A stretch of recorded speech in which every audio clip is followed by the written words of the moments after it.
So the Harris-Biden administration has hired somebody who has declared that our nuclear weapons are not gay enough and that they need to be more diverse. Let's talk about it on Azimuth Podcast. I'm Barrett McNabb, and with me is Kimberly McNabb.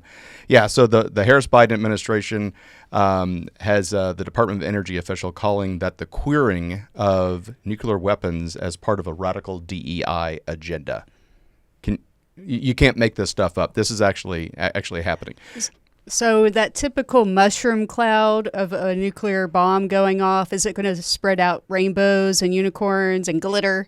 Yeah, I mean, there's an inventor that's famous on TikTok and on YouTube, and he is an engineer, and he has technology to thwart porch pirates. So he hides things in his in Amazon boxes and puts it out on his doorstep, and somebody comes and snags it and runs away. And what happens when they open the box? It makes a beeping sound, and then it does a puff of fart smoke so that there is flatulence in the air, but then it also does a whirring and it sprays glitter everywhere, all over, and he's got a camera in there as well. Oh, good. So it records, and then it sends the information back to, I guess via cell phone signal, back to his computer so he can share it with the internet. And that's exactly what I imagine when you said that nuclear bomb going off and then glitter going everywhere. I mean, hopefully that break. man sells his product so that people who are constantly victims of porch pirating can buy that. Yeah, I mean, he's been improving upon it and things like that, and so I mean, it's obviously a lot of good fun there. I mean, they're thieves. I mean, they're stealing the stuff, but still, that immediately brought to my mind, having the mushroom cloud of an atomic weapon and then glitter going everywhere. But her name is Sneha Nair. And she's been appointed as the special assistant to the National Nuclear Security Administration. And she believes in eradicating white supremacy in the nuclear field, as well as making sure all nuclear weapons are queer. One reason why I prefer the English language to all other languages, other than obvious reasons, right, is I'm having a hard enough time with one, but we don't have gender articles like the has to be la versus la, and nouns, like it's just gender neutral. Right. Like, probably the only thing I advocate for being gender neutral, but is our nuclear weapons. Yeah, because guess what? The bomb doesn't care if you're gay or if you're straight or if you're black or you're white. Well, apparently she disagrees with you, because she's quoted, and normally I don't read the quotes directly from a piece of paper, but I want to make sure I get all the words correct here. Finally, queer theory informs the struggle for nuclear justice and disarmament. Queer theory helps to shift the perception of nuclear weapons as instruments for security by telling the hidden stories of displacement, illness, trauma caused by their production and testing. So she also says, being an advocate for DEI, it's an essential for creating an effective nuclear policy. None of that made sense. It was all in English, but none of it made sense. Yeah. Again, I go back to what you said. In French is we'd have to look this up. Is nuclear weapon a feminine or a masculine pronoun? Noun. Yeah. Yeah. I mean, really. All right. Yeah. What do you use? So yeah. So she goes on to say that her DEI agenda envisions expanding America's deep secrets to people with foreign connections, claiming those individuals were discouraged from applying as an issue of race-based and this is to the nuclear agencies. She said the U.S. government reports show that qualified applicants with foreign ties have been discouraged from applying to sensitive national security positions and faced barriers in obtaining a security clearance. This is in part due to the preconceived confirmation biases held by investigators about certain racial or ethnic groups. Okay. I want to repeat that, okay, right, for emphasis. People with foreign connections should be given access to nuclear secrets? Are you kidding me? No. Apparently, Uncle Wee works for the Chinese intelligence agency, and you want to apply for a nuclear position. It's cool. Well, okay, here's a very simple, dumbed down explanation. Let's say you have a football team from the state of Georgia. Okay. And then you have that team playing up against another team from Alabama. Right. You're from Georgia. Which team are you more likely going to root for? It's going to be the home team. Yeah, even if you move to Alabama. Right. Right? Yeah. I mean, come on. There are plenty of houses divided in the state of Georgia and the state of Alabama to prove it. I mean, that's really and if you have mind. the opportunity to do a Trojan horse type of scenario, which there have been cases on college campuses where people sneak in and steal the mascot under false pretenses, they're going to do that on a much more massive scale. Yeah, I mean, when you go through the security, the SF-86 and the security questionnaire, for those that you may or may not remember, Kimberly McNabb here had a top secret security clearance, and I had a top secret with special SCI clearance, special compartmentalized information, which is the highest security clearance you can have. And the background checks are very in depth. I have a cousin that by marriage, not by blood, but by marriage. And this individual was also a Portuguese citizen. Okay. And so they asked me, but he was born in the United States, which makes him an American citizen. And they asked me, my family members, whether I had any foreign family members. And they came back furious because I said no. And they came back furious and saying, you didn't disclose that you have a cousin who is a foreign national. And I said, yeah, but if you had done a deeper dive, you also see that he is a U.S. national because he was born in the United States. So he's a U.S. citizen, which is why I didn't declare him. And he goes, oh, but they looked. They looked. Do you think they did that just so they could highlight bias, or maybe where there could be room for influence? Right. I mean, that's the whole thing. If you go all the way back to episode 1, when we were talking about the 2 Chinese nationals that became U.S. citizens and then sold secrets to China, things that make you go, But they became American citizens. They were from China, and they betrayed our country. And we talked about, security and things like that, and about how difficult it should be to get a security clearance. But here we have a Harris Biden official that wants to, if you have foreign ties, we'll go ahead and give you that security clearance so you can play with nukes. Yeah. I mean, it's crazy. Maybe we need to get them to recognize the language. So instead of bias, how about the word discernment? Right. Or, okay, oh, you're too judgmental. No, discernment. Like, I'm going to discern what my child eats. I'm going to discern who I let into my house. You have to. Otherwise, why have a process? Why have that 86 form? Well, I mean, is it discrimination? I mean, one of the things that would be a disqualifier for you, or you would get extra scrutiny, is if you have a lot of debt, because people with debt tend to want to get rid of the debt, and so they're more susceptible to foreign agencies for an enticement of money. Right. So, I mean, that they're just, drowning in debt. You're not going to give that person a security clearance. So in this instance, would that be ruled as not fair as well, because a particular group has more debt than the others? Classis, or Yeah, exactly. But let's talk about what she's continuing to say about this queer narrative for our nukes. Queer theory, changing the narrative. Queer theory is a field of study closely related to feminist theory that examines sex and gender-based norms, and it shines a light on the harm done by nuclear weapons through uranium mining, nuclear test, and the tax money spent on the weapons. Goes on to say the queer lens prioritizes the rights and well-beings of people over the abstract idea of national security. The abstract idea of national security. And it challenges the mainstream understanding of nuclear weapons, questioning whether they truly deter nuclear war. They do. Stabilize geopolitics. Yes, they do. And reduce the likelihood of a conventional war. Yes, they do. Queer theory asks, who created these ideas and how are they being upheld? Whose interests do they serve? And whose experiences are being excluded? Because we want to make sure that mutually assured destruction, or MAD, it's not a shared experience. It's not a shared experience, or if it is, it needs to be touchy-feely. Yeah, a nuclear bomb does not care if you're gay or you're straight or if you're Jewish or you're Muslim. It's a war that must never be fought. Yeah, absolutely. and I think Reagan Right. had a paraphrase of that, right? Yeah, it cannot be won and it must never be fought. Sure.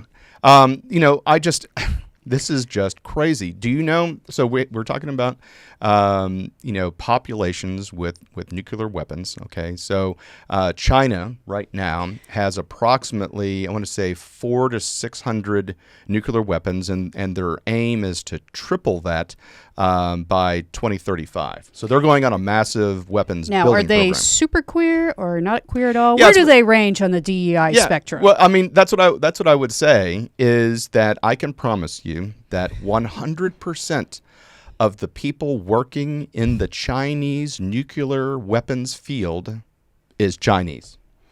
I'm going to go out on a limb. They are all Asian. They are all Chinese. I really am going to go out on a limb, and I'm going to say with a high degree of certainty that 100% of the people working the Chinese nuclear program are Chinese. Okay, now let's talk about Russia. Okay, right. so we're gonna that was the DEI part, but now we're gonna go into the queer part. Being gay in Russia is illegal, right? It's illegal. So the diversification of their nuclear weapons program is not positively or negatively affected by how many queer people go into the program. Right. So why is it that the United States is the only one that needs to bring DEI and queerness into our nuclear weapons program? Well, is that an advantage to us? I would say no. No, and also this is like, we're talking policy regarding mass destruction. You need to know how the game is played. Right. They're playing chess, and you're trying to switch it to shoots and ladders. Like Not even checkers, shoots and ladders. Yeah, I mean, you got to be right there with the other bullies in the schoolyard. Right. It's not time for touchy-feely, this makes me sad or, this hurts my feelings. No, if you can't keep up with the bullies, you're going to get pummeled. Right. I mean, and especially if you look at the United States and the nuclear triad that we have, right? And the nuclear triad, if you're not familiar, is nuclear bombs that are dropped by aircraft, bombers, nuclear intercontinental ballistic missiles that are ground-based and launched, and then sea-based intercontinental ballistic missiles that are on Ohio-class submarines, right? So that's your nuclear triad, and really what it's supposed to be is well-rounded. If one leg gets cut off, then the other two can respond, and vice versa.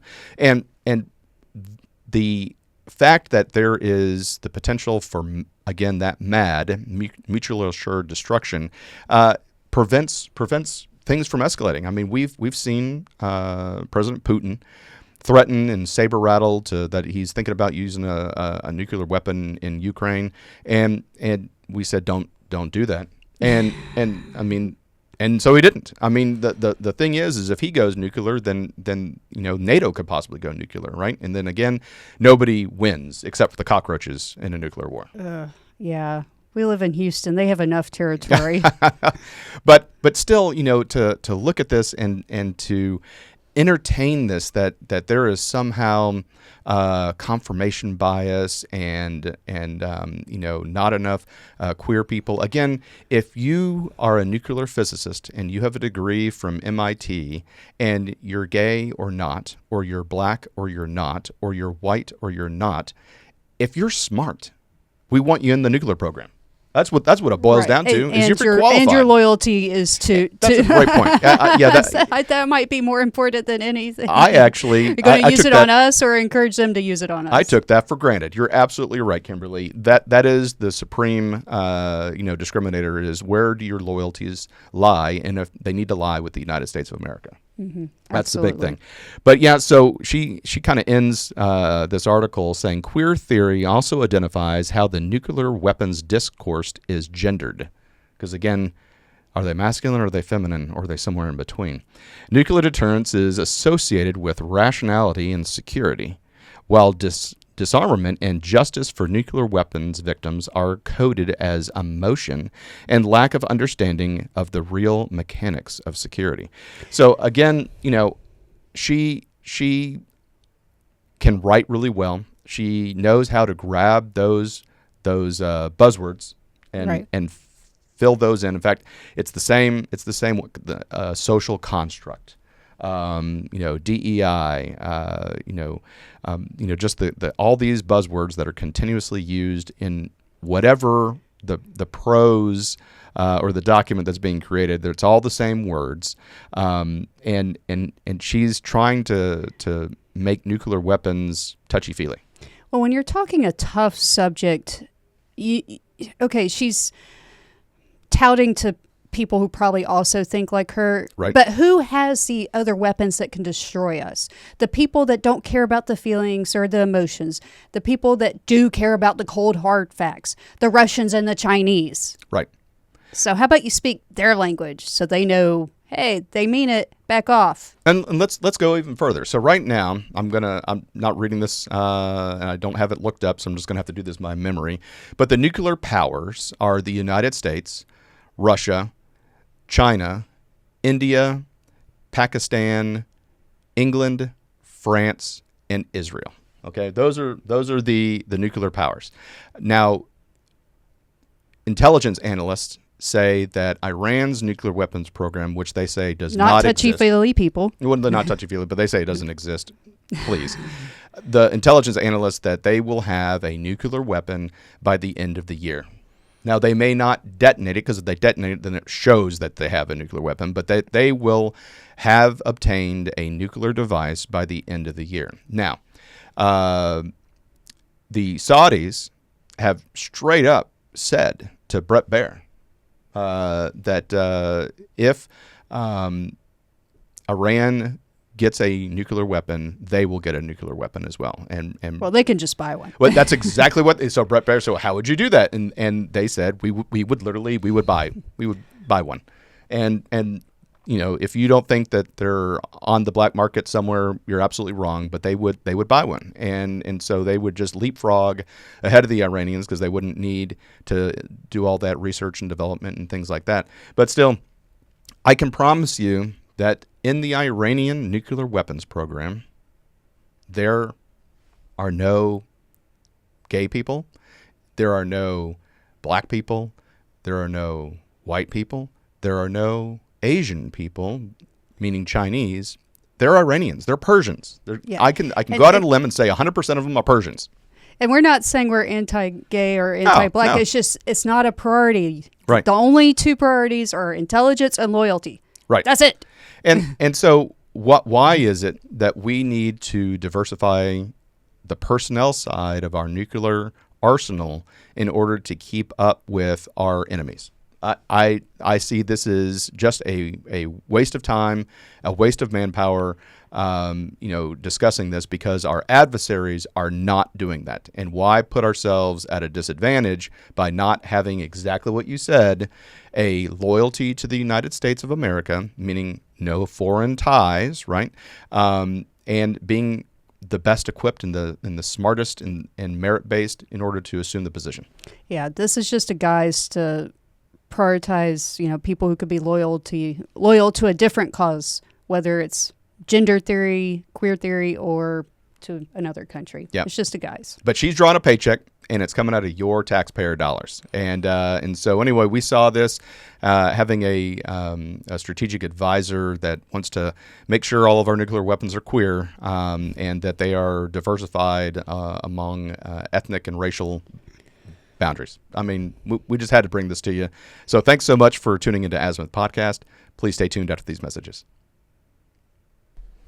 Hi, everyone. Thank you for listening. If you enjoy our show with all of the stories we share, we would love your support.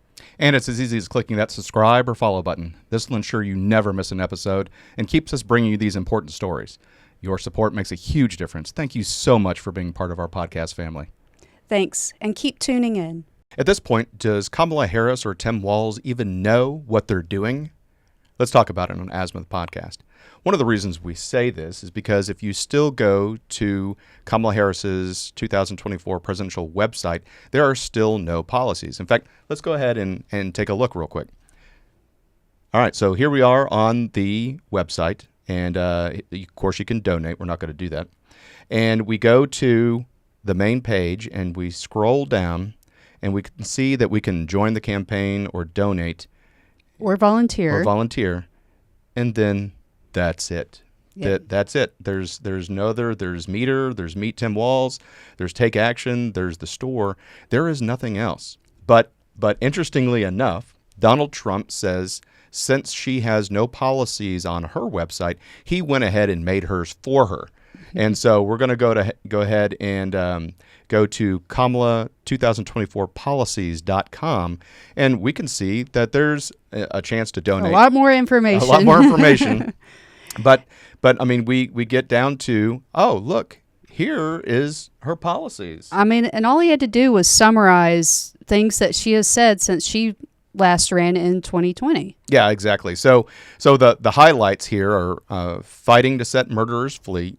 And if we open this up, it talks about the Minnesota Freedom Fund. When BLM riots were burning down Minnesota, she helped raise money to pay the bail for the arsonists to get out. Yeah, and remember, Tim Walz was the governor, and he withheld deploying the National Guard for a couple days to help with the riots. And his daughter kind of gave the BLM leaders, the rioters, a heads up on when it would happen as well. So it's kind of like giving the information, getting information out. So anyway, this is her position. This is true. This is what she did do. And so Trump just wanted to make sure that everybody knew that was one of her policies. Now, also, more Bidenomics. It's working. The rising costs, nothing to worry about. So we open this thing up, and she wants to spend a tremendous amount of money, and she the $1.9 trillion stimulus, she wanted it to be, I think it was $7 trillion that she wanted to do, or $3 trillion, and President Biden just kind of told her to sit down, shut up, and color, because it was much worse inflation. So I mean, this is really kind of what she wants to do. She wants to abolish the borders. This, Harris was appointed as the border czar. Now there's a lot of, was she the border czar? Was she put in charge of the border? There's a lot of minutia on which word is more precise. But bottom line, she was put in charge of the border, and it has been an absolute disaster. She and Biden eliminated all the executive orders that Trump did to keep us safe and to keep illegal immigration down to its lowest levels, and they just ripped that tourniquet off. It was and let like the blood 91 come. Pieces of legislation that President Trump had signed, and Biden just ripped it up. Yeah, I mean, so day one, literally day one. I mean, we've talked about this one before. There's this great replacement theory, and the Democrats that's just a dinner bell with red meat for them to jump on and to say, look, this is what the white people are worried about. Well, here's the thing is, it's not about race. It's about Democrat votes. And it's proven that that's what they want to do, because Senator Elizabeth Warren has said that we need to give citizenship to all these illegal immigrants, and Kamala Harris is the one to get it done. So they let people deliberately come over the border, and Elizabeth Warren is publicly on record as saying, let's give them all citizenship. So that's exactly what they wanted to do. It is this great replacement theory. If you say it out loud, you got to realize that they mean it. Yeah, and it's not just about trying to replace white people. No. I mean, where are most of these people being sent to? Heavily blue cities, because, they want that open sanctuary status, but they're also going to lower income neighborhoods, which are less white. Right. And so they're drowning out the black vote, essentially. I mean, they're only 13% of the population. You let millions of illegal immigrants come in, well, guess what? They're going to be a lower percent of the population, and therefore a lower percentage of the vote. So if anybody should be more angry about it, I would say it should be Black and Hispanic Americans. Right, and that makes sense. Now, she also wants to bring back the Green New Deal, and just to be clear, just because it has a nice name doesn't mean it is. Exactly. Now, AOC sponsored this in the House of Representatives, but Kamala, along with Bernie Sanders, were the sponsors in the Senate. So this is what she wants. This is what she voted to do, and it's going to just destroy our economy. It is going to be forcing people, this radical $93 trillion Green New Deal, and it's going to cost each individual family over $165,000 to pay for this thing. I don't know about you, but most of us don't make that. Yeah, I mean, well, that's just on top of your ordinary expenses. Like, forget about all the credit card debt that you have. Forget about your car payment or your house payment if you have one. Now you have an additional $165,000 tagged onto you. And the reason why, a policy can cost people so much money. It's not just a big tax bill. They're regulating energy companies to death where they can't make any money, and the gas prices go higher. It's just the more rules businesses have to follow, the harder it is, and it comes to a point where everything comes to a screeching halt. Right. And that's why it's going to make prices go up and make you lose jobs, make you lose earning potential as well. Well, that's one of the things that Trump said in his conversation with Elon Musk, is that for every regulation that was brought to him, they had to get rid of 10. It was a 10-to-1 cut. You want a new regulation? Fine. Oh, the regulation is you're not allowed to put hydrochloric acid in baby formula. Okay, that's a good regulation. I mean, that's an example. That would be an example where that's a good regulation. But by bringing that one, you got to get rid of 10 more. So Kamala Harris also believes in the freedom for individuals associated with violent behavior. Now, this was formerly known as violent criminals, but you got to soften it down.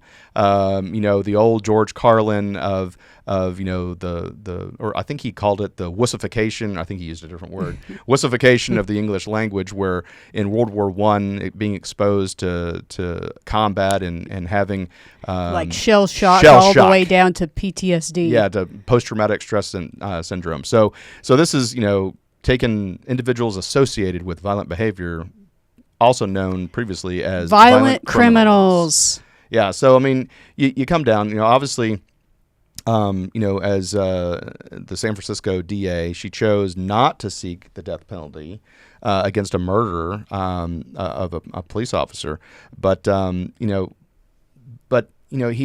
just was. She just was. Tough on crime in other areas. So, I mean, when push comes to shove, she's not going to keep you safe. No, I mean, if you can't keep police officers safe who keep us safe, I don't trust you with anything.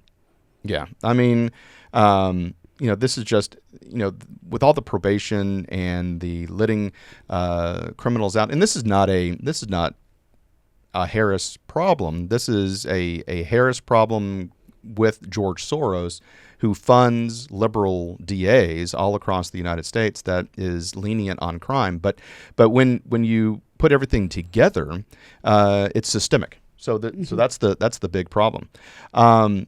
She wants to eliminate private health insurance. And this is true. She wants a single payer system, Medicare for all, and this is one of the most disingenuous things that the Affordable Care Act did, or also known as Obamacare, was that people said, look, you're trying to go to a single payer system, and everybody ran up and down the hallway saying, no, that's not what we want to do. Yes, it is.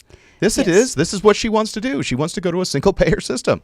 Yes, and let's ask other countries how happy they are with it. I get a little tired of these social media posts where someone goes and visits another country and they break their arm, and so they have to go to the hospital, and they're expecting this huge bill, and their friend's like, no, it's free because we have socialized medicine. Well, if you need a life-saving procedure, it's not a long Google search how long it took to get this life-saving medical procedure or how many people die waiting on it. Right.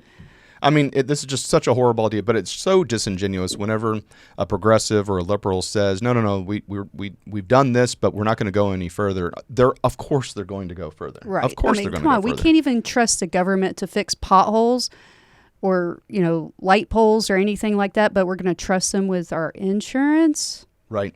And she also wants to give Social Security and Medicare to illegal immigrants. Now, this is not I don't see it as a humanitarian issue. This is a legal issue. This is a resource issue, right? So illegal immigrants that come over are getting driver's licenses. They are getting access to public schools, immunizations, healthcare. And so if you're going to give them Social Security numbers, if that means they're going to draw Social Security benefits without having paid into the system at all. Yeah. Have you seen the gumball video? I have. Yeah, we need to put a link to that. Okay. It's a perfect example. It's just these very tall things of gumballs, and it represents all the impoverished people across the world. Okay. I mean, just each gumball represents like 1 million people. And we have the United States. It has a container that's fairly small compared to these huge containers. Like, okay, legally we allow in, a couple here, and then okay, well, let's allow these people, and ours is just pouring out the seams, and it does like very next to nothing, right, compared to everybody else's. But we'll put a link in the comments. So these are you can go on here. We've scrolled it while we were looking at it. We're going to include the link to Kamala 2024 policies.com. Again, this was done by Trump supporters because Kamala has refused to put in writing her policies. Now, at this point in time, compared to past presidential elections, yes. how many pages of policies has like Hillary Clinton put out or Joe Biden had put out by this time? Well, also to note, Tax Foundation, which compares presidential tax policies, including Marianne Williamson and whatnot, they also say Harris herself has 0 policies out there, just for further proof. But so Biden himself, however intellectually dishonest you want to say he is, had a 110-page policy out. Hillary Clinton, by this point in her campaign, had a 200-page policy put out. So Harris is behind the power curve. I would say this whole campaign is basically run by the media. It's just a free in-kind contribution. That's all it is. Yeah, I agree. Now let's talk about the things that she publicly has said, which one can assume is part of her policy. So she hasn't put it in writing, but in her campaign speeches on Friday, she announced at least 2 policy positions that really stick out. And one was that she was going to give $25,000 to every single first-time home buyer. Now, Kimberly, as a CPA, what is that going to do to housing prices? Well, let's make this really simple. So it's August in Houston. You live in a neighborhood. People are out in the yards, working in their yards on a Sunday afternoon. You open up a lemonade stand. People are going to buy your lemonade, right? Right. Hey, they got paid on Friday. They have money in their pocket. Are you going to charge more or less? That's a good point. Now, if they hadn't gotten paid, you might not charge as much. It's hot as hell out here, like 50 cents for a glass of lemonade. But, so-and-so down there got a bonus. You might charge them another 25 cents. So it's just going to flood the market. I mean, that's all it's going to do. And yeah, I think I heard something say that ultimately bottom line is that price of every single house just went up by $25,000. Exactly. That's exactly what it's going to do. Right. Now, the next thing, this was kind of a shocker, but she is going to price control food and fuel, energy, things like that. She wants to cap prices. Now, that is straight up socialism, where it has never worked anywhere else, but for some reason American liberal educators or analysts or whatever you want to call them, for some reason, well, all those other countries in the history of the world just weren't doing it right, and we know how to do it.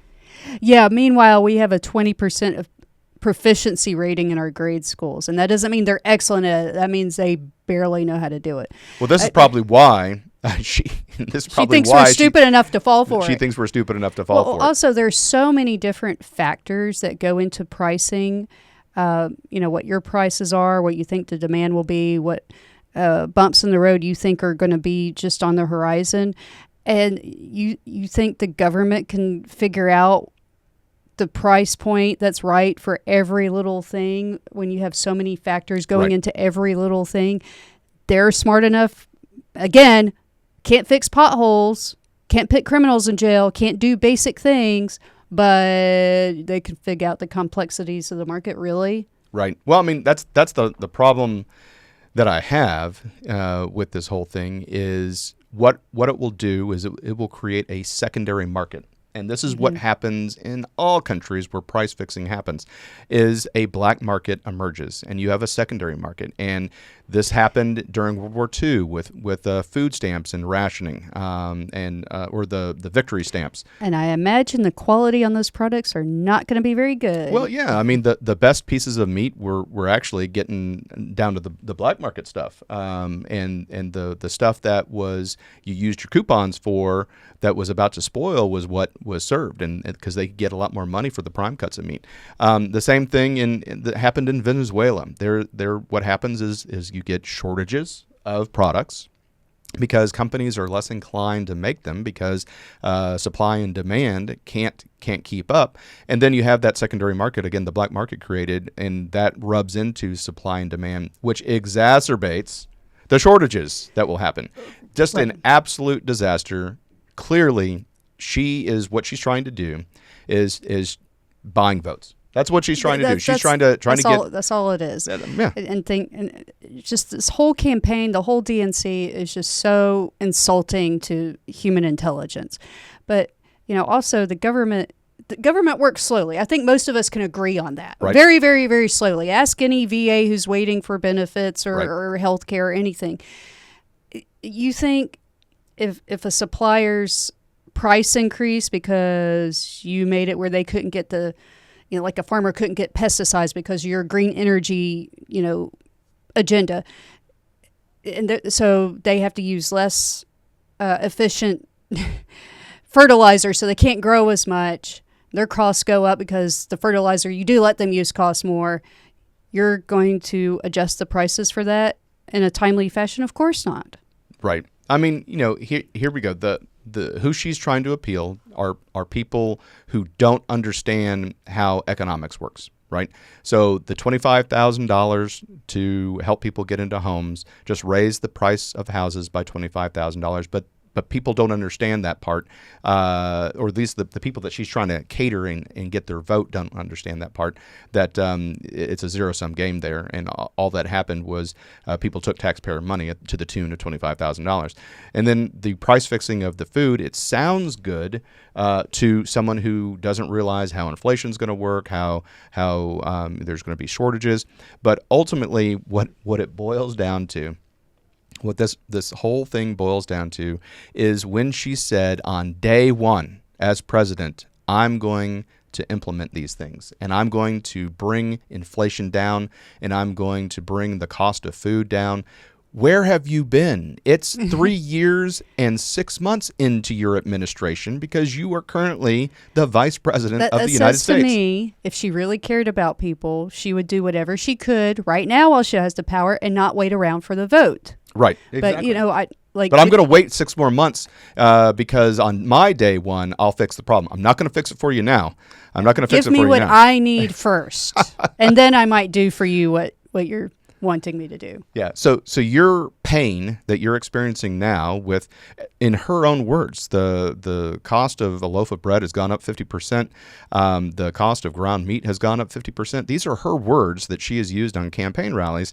And when she's elected on day one, she's going to fix the problem. But she's not going to do it right now because she still needs your vote. So she wants you to experience pain until she gets elected, and then supposedly she's going to fix the problem. Well, if she fixed it now, she would prove that she could do it, and I think the proof would be in the pudding, and the people would be like, okay, let's go. So there's obviously a reason why she wants people to experience pain. Yep. She's doing that deliberately, because if she's saying that she can fix it on day one, then man, day one is now. Do it now. Also, I'd like to point out, not only do price increases hurt consumers, right, they also hurt investors, because if a company's profits go down, well, why do you invest? To make money. Make money, so you can get dividends, or so you can get an increased stock price and then sell it later for a bigger gain. So she's hurting the poor people. She's hurting the middle class, because most middle class people, their retirement savings are going to be in a 401k or a Roth IRA or something like that. She's just hurting everybody. Exactly. Yep, exactly. And she wants to, in order to get your vote. And another thing, RFK Jr., who has just been blindsided and dragged through the mud and put up roadblocks and barriers every single chance he can get to get any headway for his third-party nomination for the presidency. Because he was running as a Democrat, but the DNC refused to give him any face time. The mainstream media refused to give him any airtime. And there have been PACs formed just to keep him off state ballots. So the Democrats have just been deliberately trying to prevent him from gaining any traction. And so he had to break off and run as an independent. And, this is crazy. And so I think there's a report right now that RFK Jr.'s vice president, Nicole Shanahan, she is reportedly saying that they're in talks with the Trump administration, or trying to decide to suspend their campaign and have all of their votes go over to the Trump campaign. She is a lifelong Democrat and has spent millions of dollars in funding Democrat races throughout her life. And she has said that she is sorely disappointed that she has spent any amount of money helping Democrats because of the way that they have been treated, and also for the danger of a Kamala Harris and Tim Walz potential presidency. Well, in our last segment, we spoke about loyalty, and sure. I like that she was able to say that. Loyalty to the American public, and I think she's very indicative of many disenfranchised Democrats. I mean, you have people who, seem to proudly say, "Oh yes, I'm a Democrat. I vote Democrat Party," but in secret, they're very disenfranchised. I mean, for a variety of reasons. So that's not what the Democrat Party has done to RFK. Very undemocratic. Right. Not debating, not allowing them on ballots. Saying you show up in a state, any delegates you get will automatically go to Biden back at the time. But, a lot of Democrats are also disenfranchised over Title IX changes. I mean, at the DNC, they had male bathrooms and then gender-neutral bathrooms. Crazy. No, is that... I don't like to throw around buzzwords, but that is so chauvinistic. Right. So chauvinistic. And then they had a gender-neutral prayer room with Islamic mats. So, not a female one. No, gender neutral. Which is what they want to be separated. Islam, they do not put up with that. Yep. They will throw you off a building, okay? And nothing for Christians, nothing for Jews. Right. Well, this just goes to show you that, again, how disingenuous the Democratic Party has become. I mean, again, Kamala Harris has not received a single primary vote, not in her 2020 run. She dropped out before the Iowa caucus. Not in this 2024 election, not a single primary vote. All Biden ran disingenuously, and the DNC shoved RFK Jr. to the side, and it turned out that it was illegitimate. Biden wasn't going to run and wouldn't across give the him finish line. secret security detail. Exactly. I mean, his last name is Kennedy. Kennedy. Right. Just make sure that you do your research. Make sure you continue to tune in to Azimuth Podcast. make sure you hit that like and subscribe button, because you'll never miss an episode, and we're going to bring you the truth, just like we're bringing you these recordings of the actual websites that Kamala Harris and Tim Walz have that have no policies on there, because they are pulling the wool over your eye, and they're hoping that Beyonce and Taylor Swift will do all, and the media will do all the work for them. That's what's happening. Thank you for tuning into Azimuth Podcast. Please stay tuned after these messages. Hi, everyone. Thank you for listening. If you enjoy our show with all the stories we share, we would love your support. And it's as easy as clicking that subscribe or follow button. This will ensure you never miss an episode and keeps us bringing you these important stories. Your support makes a huge difference. Thank you so much for being part of our podcast family. Thanks, and keep tuning in. What says women's healthcare more than Freda Womb? Let's talk about it on Azimuth Podcast. I'm Kimberly McNabb, and with me is Barrett McNabb. Yeah, this has just been crazy. The articles and the videos and the film coming out of the DNC and the area surrounding the DNC convention right now is absolutely off the hook, off the chain. I mean, this stuff is, you have people that are dressed up in IUD outfits. There are a giant inflatable IUD called Freda Womb. It's 18 feet tall. That's crazy. And, I mean, we don't need the circus acts with like the bearded lady, because we have that in real living color now.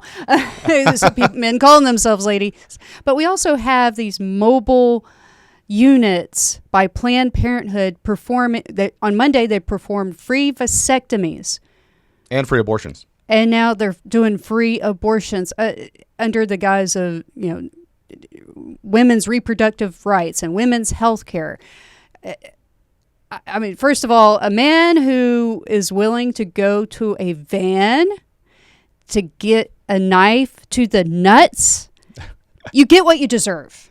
It almost needs to be like one of those memes where it's this dirty old van and it's like free puppies on the inside as they're driving around, or free hugs. Looks legit. Yeah, I mean, give me a break. So here's kind of the rub that I have with this. So this just goes and tells you exactly who Planned Parenthood is.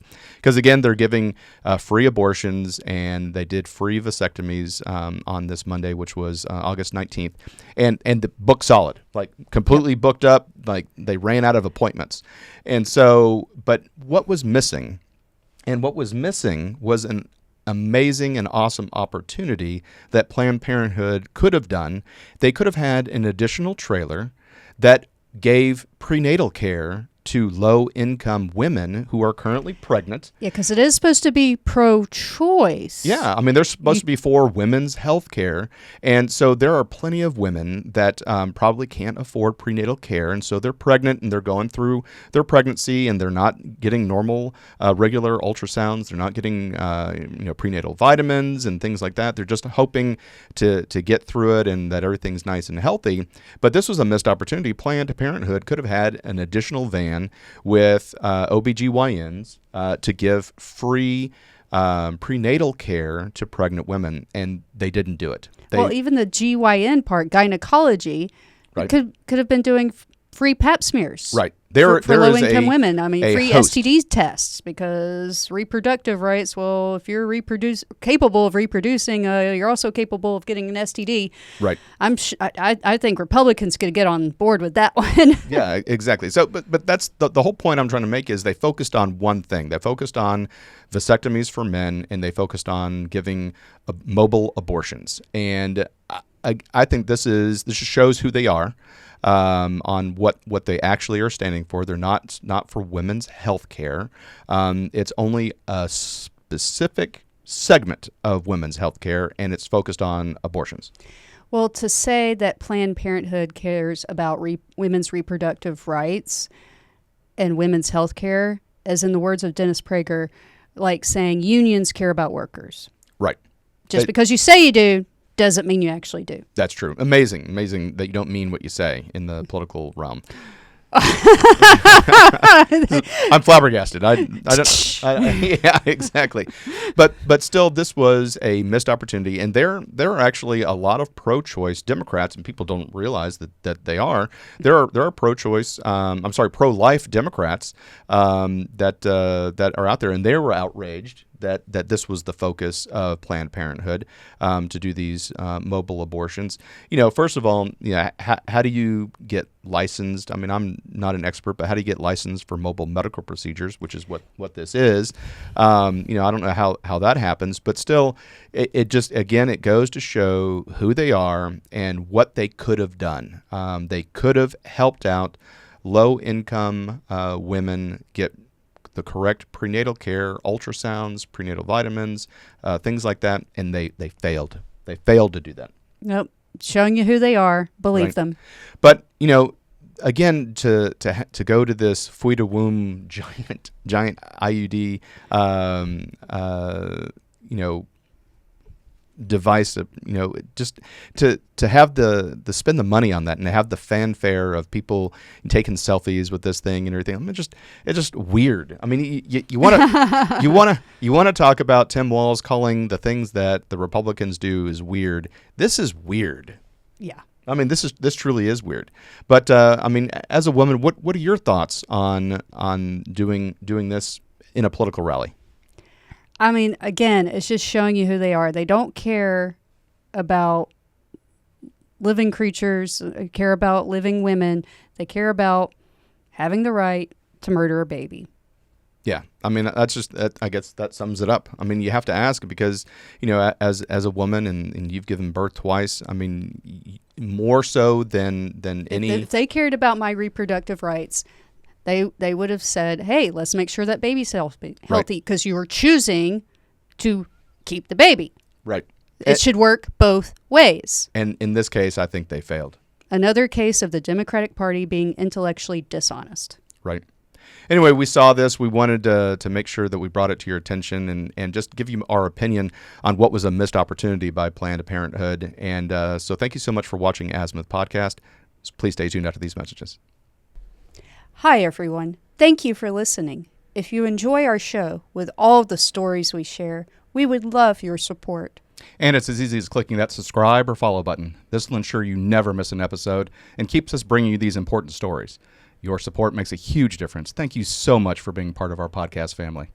Thanks, and keep tuning in.